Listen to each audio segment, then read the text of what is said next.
जय हिंद मित्रों। मेरा ये संदेश शेयर कर दें जिससे कि जिस जमात के लिए है, जिस सेकुलर जमात के लिए है, उन तक ये संदेश पहुंच जाए। कई लोग देश में हिंदू मुस्लिम एकता की बात करते हैं, लेकिन मेरा उनसे सीधा सा सवाल है कि आप इसी देश में रहते हैं। इस देश में कई मुस्लिम बस्तियां हैं, सैकड़ों हजारों, हर शहर, हर गली, हर कस्बे में मुस्लिम बस्तियां हैं, लेकिन क्या कभी आपने हिंदू बस्ती का नाम सुना? नहीं सुना। इसके पीछे वजह क्या है? ये सवाल है मेरा सीधा सा देश की सेकुलर जमात से। मेरी समझ में तो सिर्फ एक ही सवाल आता है, एक ही जवाब आता है कि वो आपके बीच रहकर आपको परखना चाहते हैं और आप डर के मारे उनके बीच नहीं रह सकते। इसे आप प्रेम का नाम देकर के सिर्फ खुद को भ्रमित कर सकते हैं, दूसरों को नहीं। ये प्रेम नहीं, ये डर है। आप मुस्लिम बस्तियों में नहीं रह सकते। वो आपके बीच रह सकते हैं क्योंकि आप झूठे सेकुलरिज्म का चोला ओढ़े हुए हैं। एक और सवाल उन लड़कों से जो हिंदू मुस्लिम एकता की बात करते हैं कि आप कॉलेज के हॉस्टल्स में 4 हिंदू लड़कों के बीच में एक मुस्लिम लड़के को बड़े आराम से रख लेते हैं, और वो रह भी लेता है क्योंकि आपका धर्म ये सिखाता है कि वो आराम से आपके बीच में रह ले। लेकिन मुझे वो रूम चाहिए जिसमें 4 मुस्लिम लड़कों के बीच में एक हिंदू रह रहा हो। आपको नहीं मिलेगा। आप ढूंढते ढूंढते मर जाओगे, लेकिन आपको नहीं मिलेगा। इसकी भी एक वजह है, क्योंकि वो आपके बीच रह सकता है आपकी बातें जानने के लिए, आपको समझने के लिए, लेकिन आप नहीं रह सकते। आपकी फटती है, डर है आपका।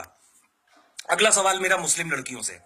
फेसबुक पे मैंने कई बार देखा है, मैंने जब सवाल किया कि आपकी मित्रता सूची में मुस्लिम है, तो उनका स्पष्ट जवाब होता है कि तो क्या हुआ, सभी धर्म समान हैं। अरे कैसे सभी धर्म समान हैं? अगर रीता की फ्रेंड लिस्ट में, सीता की फ्रेंड लिस्ट में रेहान, अमजद और जुबैर हो सकते हैं, तो मुझे जरा सबाना की फ्रेंड लिस्ट में दीपक, दिनेश और महेश दिखाओ। ये सवाल खुद से करना। ये मुझसे, मैं सिर्फ बोल रहा हूं, आपसे सवाल कर रहा हूं। मेरा कोई उद्देश्य नहीं है आप पर थोपना, लेकिन हां, मेरा उद्देश्य है आपको वास्तविकता के मूल से अवगत कराना। आपका झगड़ा, आपके दोस्त का झगड़ा, आपके बेटे का झगड़ा जब किसी दिनेश, रमेश या महेश से हो जाता है तो आप तुरंत चल देते हैं विरोध करने। लेकिन वही झगड़ा जब जुबैर, अमजद और अहमद से हो जाता है तो आपके मन में एक भय क्यों उत्पन्न हो जाता है? आप जब एक सुनसान गली से गुजर रहे होते हैं और सामने से एक व्यक्ति आ रहा होता है भगवा चोला पहनकर या सामान्य कंडीशन में, तो आपके मन में भय उत्पन्न नहीं होता, डर उत्पन्न नहीं होता। लेकिन क्या हो जाता है तब? जरा अपनी आत्मा से पूछिए, जब आप एक सुनसान गली से गुजर रहे हो और सामने से 4 टोपीदार, जालीदार टोपी वाले दिख जाते हैं। यह सवाल खुद से करना पड़ेगा आपको। ये सवाल मेरे नहीं है, ये सवाल आज के वक्त के हैं।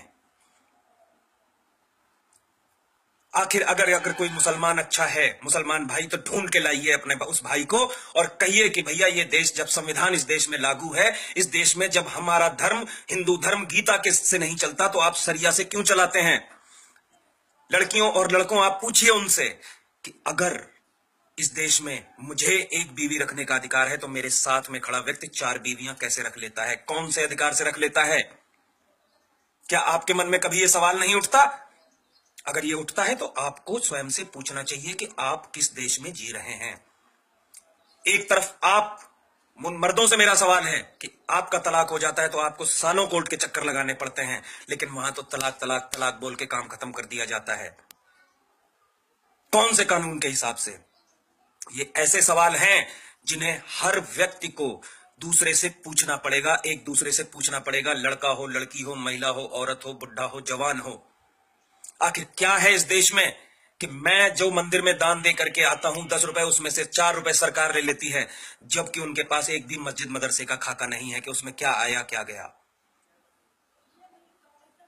मेरा उद्देश्य यह नहीं है कि उनको मैं टॉर्चर करूं, मेरा उद्देश्य यह है कि सारे कानून सिर्फ हम पे ही क्यों लागू होते हैं। ये सवाल पूछने पड़ेंगे।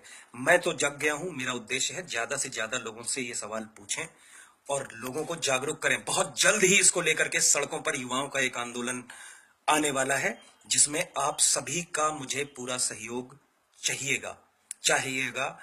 मैं मांगूंगा, आपसे हाथ फैला के मांगूंगा, आपको बातें समझा के मांगूंगा, आपसे निवेदन करके मांगूंगा, आपसे जानकारी दे करके मांगूंगा। लेकिन मित्रों, मुद्दा यहाँ पे धर्म का नहीं, मुद्दा है कि आखिर हमें बेवजह क्यों दबाया जाता है। फिर आऊंगा इन्हीं सवालों के साथ। आज के लिए जय हिंद, जय हिंद, जय हिंद।